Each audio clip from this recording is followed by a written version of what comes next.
We're glad to have you back. The Monetary Policy Committee of the Central Bank of Nigeria has voted to increase the monetary policy rate, which measures the benchmark interest rate, to 27.25%. The monetary policy rate is the baseline interest rate in an economy. Every other interest rate used within an economy is built on the MPR. While addressing journalists after the briefing yesterday, after the meeting yesterday, the committee's chairman, the CBN governor, Mr. Olaimi Kadoso, said the committee members unanimously decided to further tightening monetary policy. The new rate is an increase of 50 basis points from 26.75%, announced by the Apex Bank in July 2024. The new rate reflects an 8.5% increase in interest rates under the current leadership of the Apex Bank, which took office a year ago. Let's hear the CBN governor. 500 basis points to 50% from 45%, and merchant banks by 200 basis points to 16% from 14%. 4. Retain the liquidity ratio at 30%. Considerations. The committee noted the moderation in headline inflation year on year in July and August 2024. The MPC noted that even though headline inflation trended downwards due to a moderation in food inflation, core inflation has remained elevated, driven primarily by rising energy prices. The uptrend poses severe concerns to members as it clearly indicates the persistence of inflationary pressures. Members thus reiterated the need to work in close collaboration with the fiscal authority to address the current upward pressure on energy prices. The president of the Lagos Chamber of Commerce and Industry, Mr. Gabriel Idahosa, joins me now to continue this conversation. Mr. President, good afternoon and thank you for joining the program. Good afternoon. Thank you. I think it's right to start with, what was the LCCI expecting after this meeting? There have been different projections. Some thought there was going to be a shift. Some thought there was going to be a hold. Some thought that it was just going to remain the same. And now we see that the central bank is saying, no, we are further going to tighten this until we start to see a bit of stability. Then we start to bring down rates, bringing the rates down. Now, how does this come to you? What were you expecting? And going forward, what do you think this impact this will have on the business economy or the community? Well, there was wide expectation in the business community, international community, that at this time, the central bank will hold the rates as a signal that we should begin to see a gradual but steady downward movement in the MPR, because it was necessary to begin to stimulate the economy while holding the rate that is sufficiently high to help CBN to manage liquidity. So a lot of people were surprised to see that CBN increased rather than held the rate as a minimum staying position towards gradually reducing the MPR rate as inflation also gradually comes down.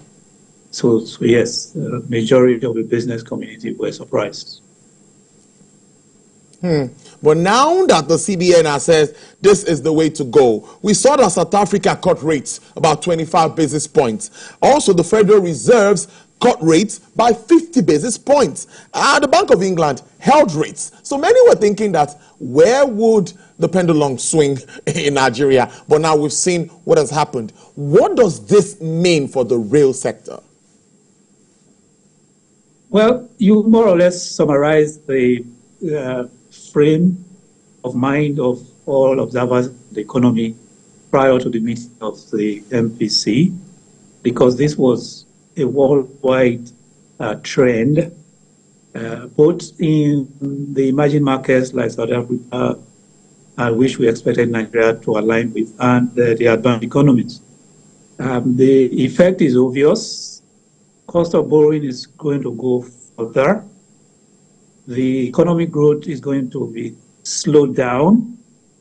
The borrowing capacity of businesses to grow their businesses is further constrained. The consumer buying power is further reduced because inflation is cutting off whatever buying power we have as consumers in Nigeria. So it's hitting both the consumers, manufacturers, and even the financial services sector because they have a lot of cash that they can use to boost the economy, but with the high increased liquidity ratio, it obviously means that they cannot lend as much as they would love to lend to grow the economy. So that's what the picture is from decision of the central bank. The reduction in inflation for 2 consecutive months, I know you touched on that in your first submission, but many say this shows that there's a policy impact. That's talking about policies of government and also, of course, on the monetary and the fiscal side. I spoke earlier to Mr. Taiwo Yedele talking about what his committee is doing. But the LCCI, in a report or in a statement earlier today, is stating that government needs to do more. Can we touch on the areas where you think more really needs to be done at this time? Yeah, we mentioned some of these. The fiscal side has to do a lot more.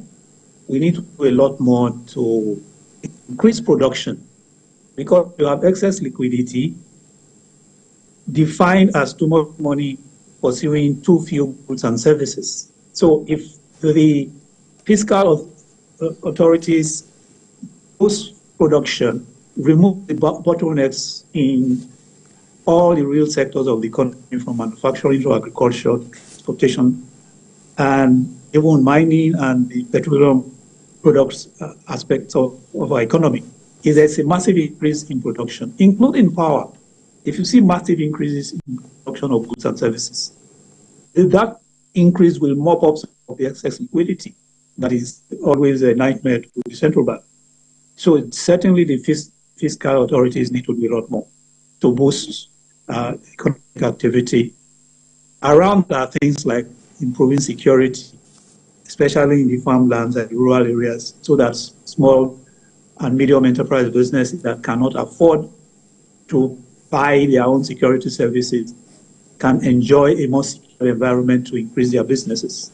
So all of this is in the hands of the fiscal authorities. So until that begins to happen, there's really limited effect that the central bank monetary policy actions can have on the economy, from the point of view of growing economy and improving the quality of life of Nigerians. It's pretty much part of the work in the fiscal sector and the fiscal authorities and the real economy that can see improvement in our economy. The central bank is just struggling to stem the waters, to avoid the dam of liquidity overflowing. But it's really the fiscal authorities that can produce the goods to conveniently absorb all this liquidity that we see coming from various sources. How worried are you about this petrol price hikes and the dynamics we see in the market? That's talking about the NNPCL, Dangote refinery, the back and forth, and about pricing, because obviously we expect that this increase in price will impact inflation moving forward. Well, that's why we are still talking about the fiscal authorities. The pricing of the products now is essentially between business partners. Dangote produces the petrol, they must sell it at the factory gate price that covers their costs and have a significant margin to pay the creditors of Dangote and profit left for the owners of the business. That's the baseline. Nothing else can be expected from Dangote. Now it's up to NNPC to manage that process of whether they continue to maintain what they call a shortfall and let the product get to us at the filling station at a price we consider reasonable. But it's NNPC itself that has come to the end of doing that subsidy or not for whatever they wanted to apply, and that it will now allow market forces to determine the price that we buy at the filling stations. Market forces means whatever price the marketers get the product, whether it's from Dangote or from imported, whatever price they get it, they will sell at a margin to give them profit at the pump. So that is what we are dealing with. The spillover of that, it affects us as Nigerians who run businesses or as consumers, is how to do it another round of inflation that is building on the previous rounds that we have. So there is nothing to worry about. Rather, it is how do I deal with this round of inflation as it affects me. Some people are reordering their lifestyles. They are changing how much time they spend with their cars or public transportation. A good number of people are now moving on to CNG and electric vehicles if they can afford it. And generally, everybody is becoming very conservative in the use of refined petroleum products, whether as as fuel in your car or fuel in your generator. Everybody is trying to cut down as much as possible in the consumption of refined products, because the price you have now is what it is. You go to the filling station, that is what it is. Whether you worry about it or not, it can't change the price. So it's individuals and business enterprises navigating how to deal with the impact on their lives and on their businesses. Let's talk about foreign exchange management, because the volatility of the exchange rate is something that has amplified inflationary pressure, and you will agree with me. So the LCCI is calling for, let me put it specifically here, a transparent foreign exchange management process to reduce speculation and stabilize the naira. Can you take us through what really you want the central bank to do around the FX space? Well, it's already significantly transparent. We have to give that to CBN. It's significantly transparent. Good.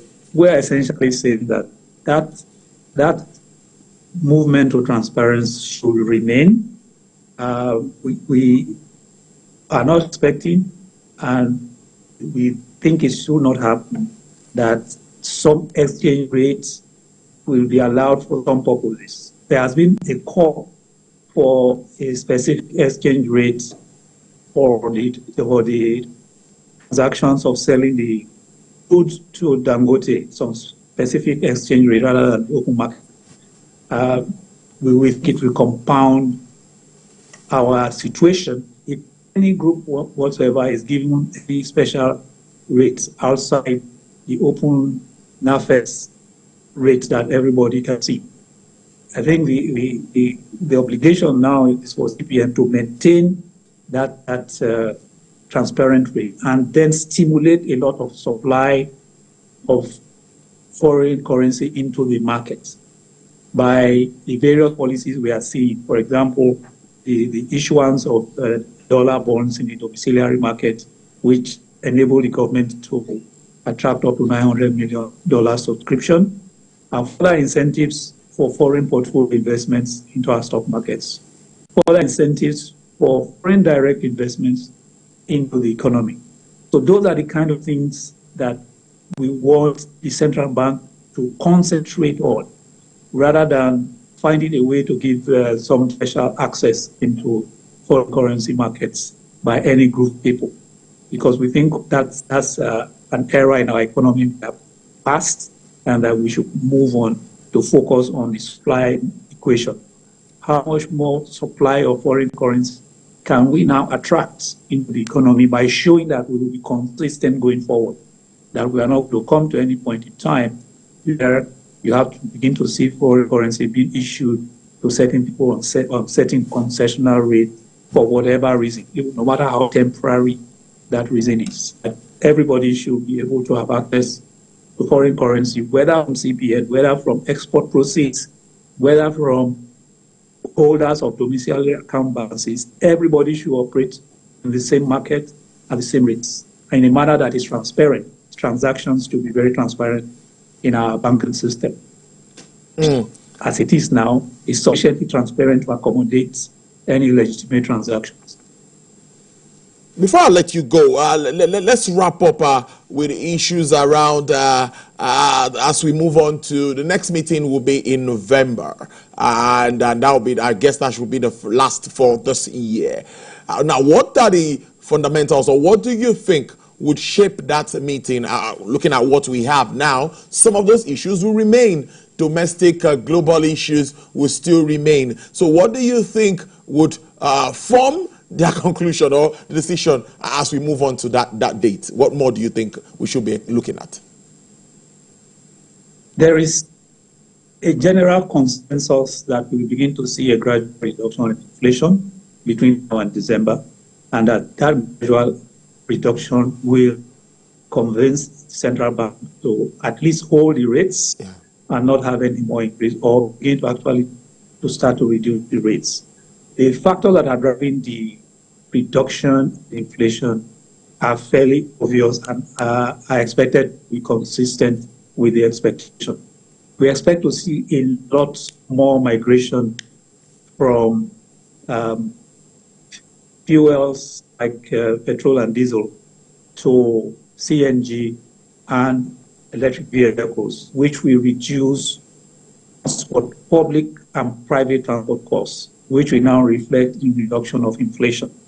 There is a gradual build-up to that. Almost every month, we are seeing a lot more conversions of vehicles, new vehicles that are CNG or electric vehicles on the road. That is expected to continue. Food inflation is supposed to be mild or even start to coming down for two reasons. One, the concession to import some food products up till November, the harvests that we are seeing. So all of this is gradually driving the downward inflation that we see. And we expect that to convince the central bank to say, this is the time to begin bring down the MPR so that we can actually grow the economy, because we are paying that very high price of slowing down the economic growth because we are fighting inflation. Interesting conversation. I must thank you so much, President of the Lagos Chamber of Commerce and Industry there, Mr. Gabriel Idahosa. Thank you for joining the program despite your tight schedule. Do enjoy the rest of your day. Thank you.